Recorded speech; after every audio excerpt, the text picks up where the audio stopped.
بسم اللہ الرحمن الرحیم۔ السلام علیکم۔ دجال کب اور کہاں پیدا ہوا؟ وہ اللہ تعالیٰ کی بارگاہ سے کیوں ٹھکرا دیا گیا؟ دجال کس کی اولاد میں سے ہے اور اس کو کس نے قید کیا تھا؟ دجال کہاں پر قید ہے اور وہ کب آزاد ہوگا؟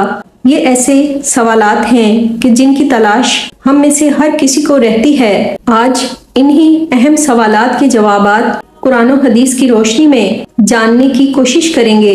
دجال کی پہچان کیا ہوگی اور وہ دنیا میں کیسے تباہی مچائے گا؟ دجال چھوٹے قد کا، بدصورت اور ایک آنکھ سے اندھا ہوگا۔ اس کے دونوں پاؤں ٹیڑھے ہوں گے۔ اس کا جسم بالوں سے بھرا پڑا ہوگا۔ اس کے سر کے بال گھنگریالے ہوں گے۔ رنگ سرخ یا گندمی ہوگا۔ ناک بڑی اور طوطے کی چونچ جیسی ہوگی۔ اس کے ماتھے پر کافر لکھا صاف دکھائی دے گا، جو کہ مسلمان بآسانی سے پہچان سکے گا۔ وہ جب زمین پر نمودار ہوگا تو لوگوں کو بڑا پرہیزگار دکھائی دے گا، پر اندر سے کافروں کی طرح ظالم ہوگا۔ جب اس کے پیروکار کافی ہو جائیں گے تو وہ خدا ہونے کا دعویٰ کرے گا۔ وہ بہت بڑی سواری پر سوار ہو کر گردش کرے گا۔ اس سواری کی دونوں آنکھوں کے درمیان کی لمبائی تقریباً 40 گز کے قریب ہوگی۔ وہ جھوٹا، فریبی قسم کا انسان ہوگا۔ اس کے پاس بے تحاشا دولت اور خزانے ہوں گے۔ وہ بے شمار نہروں پر قابض ہوگا۔ اس کی اجازت کے بغیر کوئی بھی شخص اس کے دولت، خزانوں یا نہروں میں سے پانی نہیں پی سکے گا۔ وہ اپنے آپ کو خدا کہے گا۔ جو قومیں اس کی پیروکار ہوں گی ان قوموں پر بارش برسائے گا تاکہ وہاں اناج اگ سکے اور وہ قومیں خوشحال ہو سکیں۔ جو قوم اس کو ٹھکرائے گی وہ اس کو قتل کروانے کی کوشش کرے گا۔ وہ لوگوں کو کہے گا کہ اگر میں آپ کے باپ دادا کو زندہ کر دوں تو کیا تم مجھے مانو گے؟ لوگ اس کی اس بات پر ہاں کہیں گے تو دجال کے شیطان ساتھی ان کے آباء و اجداد کی شکلیں لے کر پیش ہو جائیں گے۔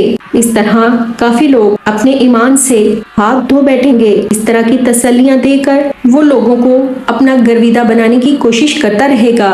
دجال کی رفتار بجلی سے بھی زیادہ تیز ہوگی۔ وہ دنیا کے ہر کونے میں گردش کرے گا۔ تمام دنیا کے کافر اور اسرائیلی اس کی حمایت کریں گے۔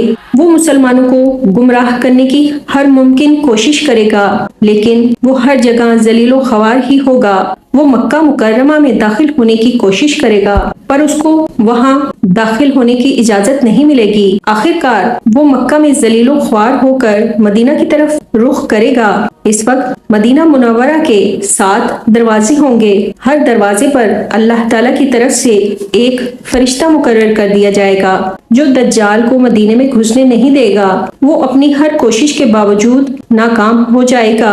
مکہ اور مدینہ دونوں میں 3 بار زلزلہ آئے گا اور بہت سارے لوگ وہاں سے نکل کر باہر کی طرف جائیں گے۔ دجال ان سب کو ختم کر دے گا، لیکن ان میں سے ایک بزرگ بچ جائے گا۔ وہ دجال کے لشکر میں داخل ہو جائے گا۔ دجالی لوگوں کو ان کی باتوں پر شک ہوگا کہ ایک شخص ہمارے آقا کو ختم کرنا چاہتا ہے، تو وہ ان کو پکڑ کر دجال کے دربار میں لے آئیں گے۔ جب اس بندے کو دجال کے پاس لے کر جایا جائے گا تو وہ دجال کو دیکھتے ہی شور شرابہ کرنا شروع کر دے گا کہ تو ہی وہ بدبخت دجال ہے جس کا ہمارے آقا صلی اللہ علیہ وآلہ وسلم نے ذکر کیا تھا۔ دجال یہ الفاظ سنتے ہی غصے سے لال پیلا ہو جائے گا۔ دجال کے حکم دینے پر اس شخص کے جسم کے 2 ٹکڑے کر دیے جائیں گے۔ دجال اس کے جسم کے ٹکڑے دیکھ کر اپنے ساتھیوں سے کہے گا کہ اگر میں اس کو دوبارہ زندہ کر دوں تو تم سب مجھے خدا مان لو گے؟ سب یکجا ہو کر کہیں گے ہم تو آپ کو پہلے ہی خدا مانتے ہیں، اگر اس کو دوبارہ زندہ کر دو گے تو ہمارا یقین اور پختہ ہو جائے گا۔ جب اس کو دوبارہ زندہ کیا جائے گا تو حکم خداوندی سے وہ شخص دوبارہ زندہ ہو کر بولے گا کہ اب تو مجھے پکا یقین ہو گیا ہے کہ تو ہی دجال ہے جو خدا ہونے کا جھوٹا دعویٰ کر رہا ہے۔ اس پر دجال اس کو پھر قتل کرنے کی کوشش کرے گا، لیکن اس بار وہ اس کو ختم کرنے میں ناکام ہو جائے گا۔ وہ شرم کے مارے اس کو آگ میں پھینکنے کا حکم دے گا۔ جب اس کو آگ میں پھینکا جائے گا تو آگ اللہ تعالیٰ کے حکم سے ٹھنڈی ہو جائے گی پھر وہ شام کی طرف روانہ ہوگا۔ وہاں دمشق میں حضرت امام مہدی بھی آ چکے ہوں گے۔ دجال دنیا میں 40 دن رہے گا۔ جب حضرت امام مہدی کو خبر ہوگی کہ دجال بھی ادھر کا رخ کر رہا ہے تو حضرت امام مہدی ایک بہت بڑی فوج دجال کا مقابلہ کرنے کے لیے تیار کریں گے۔ دجال کے مالی حالات اور فوج بہت بہتر ہوگی۔ وہ اپنی دنیاوی طاقت کی وجہ سے بہت آگے ہوگا، پر لوگوں کو یہ یقین ہو چکا ہوگا کہ یہ وہی دجال ہے جس کا ذکر نبی صلی اللہ علیہ وآلہ وسلم نے کیا تھا۔ امام مہدی دجال سے لڑنے کے لیے دمشق میں مسلمانوں کو اکٹھا کریں گے اور ایک نماز کی امامت کروانے کے لیے امام کی جگہ کی طرف جائیں گے۔ اسی وقت حضرت عیسیٰ علیہ السلام نازل ہوں گے۔ نماز کے بعد لوگ امام مہدی اور حضرت عیسیٰ علیہ السلام کے ہمراہ دجال کا مقابلہ کرنے کے لیے روانہ ہوں گے۔ جب وہ دجال کے لشکر کے پاس پہنچیں گے تو دجال حضرت عیسیٰ علیہ السلام کو دیکھ کر مسلمانوں کے ساتھ مل جل کر رہنے کا فیصلہ کرنے کا سوچے گا، پر حضرت عیسیٰ علیہ السلام آگے بڑھ کر دجال کو قتل کر دیں گے۔ دجال کے قتل کرنے پر ارد گرد کی ہر چیز بول اٹھے گی۔ جہاں جہاں دجالی لشکر کے لوگ چھپے ہوں گے، اس بات کا اللہ کے علاوہ کسی کو نہیں پتا کہ دجال کون ہے، کہاں سے آیا ہے۔ کچھ روایات اس طرح بیان کی گئی ہیں کہ دجال حضرت آدم علیہ السلام کے دور میں آیا تھا۔ کچھ کا کہنا ہے کہ وہ حضرت سلیمان کے دور میں جنات اور انسانوں کے ملاپ سے پیدا ہوا ہے۔ اس کے آباء و اجداد کو تو وہاں ہی ختم کر دیا گیا تھا اور دجال کو وہاں قید خانے میں بند کر دیا گیا تھا۔ یہ ابھی وہاں ہی موجود ہے۔ اس کے ساتھ ہی شیطان اس کو ہر خبر سے باخبر رکھتے ہیں۔ مسلم شریف کی ایک حدیث ہے کہ ایک دن نماز کے بعد نبی صلی اللہ علیہ وآلہ وسلم نے سب کو روک لیا اور آپ منبر پر تشریف فرما ہو گئے۔ فرمایا، میں نے تمہیں اس بات کے لیے جمع کیا ہے کہ تمیم داری پہلے نصرانی تھا، وہ آیا اور مسلمان ہو گیا اور مجھ سے ایک قصہ بیان کرتا ہے۔ میں چاہتا ہوں کہ میں تم سے بیان کروں جس سے تم کو میرے اس بیان کی تصدیق ہو جائے گی جو میں نے کبھی دجال کے متعلق تمہارے سامنے ذکر کیا تھا۔ وہ کہتا ہے کہ ایک بڑی کشتی میں سوار ہوا جس پر سمندروں میں سفر کیا جاتا ہے۔ کے ساتھ قبیلہ لہم اور جزام کے 30 آدمی اور تھے۔ سمندر کا طوفان 1 ماہ تک ان کا راستہ روکتا رہا۔ آخر مغربی جانب ان کو ایک جزیرہ نظر آیا جس کو دیکھ کر وہ بہت خوش ہوئے اور چھوٹی کشتیوں میں بیٹھ کر اس جزیرے پر اتر گئے۔ ہم نے وہاں ایک گرجا دیکھا جس میں ایک آدمی کی آواز آ رہی تھی۔ ہم لپک کر گرجے میں پہنچے تو ہم نے ایک بڑا قوی ہیکل شخص دیکھا کہ اس سے پہلے ہم نے ویسا کوئی شخص نہیں دیکھا تھا۔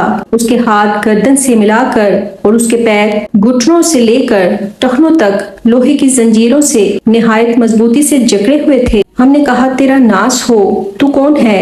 وہ بولا، پہلے تم بتاؤ، تم کون لوگ ہو؟ ہم نے کہا، ہم عرب کے باشندے ہیں۔ اس نے کہا، مجھے یہ بتاؤ کہ بسان شام کی ایک بستی کا نام ہے، وہاں کی کھجوروں میں پھل آتا ہے یا نہیں؟ ہم نے کہا، ہاں آتا ہے۔ اس نے کہا، وہ وقت قریب ہے کہ جب اس میں پھل نہیں آئے گا۔ پھر اس نے پوچھا، اچھا بحیرہ طبریہ کے متعلق بتاؤ، اس میں پانی ہے کہ نہیں؟ ہم نے کہا، بہت ہے۔ اس نے کہا، وہ زمانہ قریب ہے جبکہ اس میں پانی نہیں رہے گا۔ پھر اس نے پوچھا، غر شام کی ایک بستی ہے، اس کے چشمے کے متعلق بتاؤ کہ اس میں پانی ہے یا نہیں، اور اس بستی والے اپنے کھیتوں کو اس کا پانی دیتے ہیں کہ نہیں؟ ہم نے کہا، اس میں بھی پانی بہت ہے اور بستی والے اسی کے پانی سے اپنے کھیتوں کو سیراب کرتے ہیں۔ پھر اس نے کہا، اچھا نبی الامین کا کچھ حال سناؤ۔ ہم نے کہا، وہ مکہ سے ہجرت کر کے مدینہ تشریف لے آئے ہیں۔ اس نے پوچھا، کیا عرب کے لوگوں نے ان کے ساتھ جنگ کی ہے؟ ہم نے کہا، ہاں۔ اس نے پوچھا، اچھا پھر کیا نتیجہ رہا؟ ہم نے بتایا کہ وہ اپنے گرد و نواح پر تو غالب آ چکے ہیں اور لوگ ان کی اطاعت قبول کر چکے ہیں۔ اس نے کہا کہ سن لو، ان کے حق میں یہی بہتر تھا کہ ان کی اطاعت قبول کر لیں۔ نبی آخر الزماں کی بعثت کی خبر سن کر اس نے مارے خوشی کے چھلانگ لگائی اور کہا کہ اب میں تم کو اپنے متعلق بتاتا ہوں، میں مسیح دجال ہوں اور وہ وقت قریب ہے جب مجھ کو یہاں سے باہر نکلنے کی اجازت مل جائے گی۔ اس کے بعد نبی صلی اللہ علیہ وآلہ وسلم نے ہاتھ کا اشارہ کر کے بتایا کہ دیکھو وہ بحر شام مشرق کی جانب ہے۔ حضرت عبداللہ بن مسعود فرماتے ہیں کہ رسول صلی اللہ علیہ وآلہ وسلم نے ایک دن دجال کا ذکر کیا۔ میں نے پوچھا وہ کب نکلے گا؟ پیارے آقا نے فرمایا جب عمارتیں مضبوط اور مستحکم بنائی جائیں گی اور عورتیں غیر شوہروں کے لیے زینت کرنے لگیں گی۔ میں نے کہا جب ایسا ہو جائے تو پھر کب نکلے گا؟ فرمایا جب تجارت کرنے والے جھوٹ بولنے لگیں اور لوگ زنا وغیرہ گناہ کرنے لگیں۔ میں نے پوچھا جب ایسا ہوگا تو کب نکلے گا؟ ارشاد فرمایا جب میری امت نبیذ کے بجائے شراب کو حلال سمجھنے لگے اور سود کو خرید و فروخت کے بدلے اور زنا کو نکاح کے بدلے حلال سمجھنے لگے، اس وقت دجال کا خروج ہوگا۔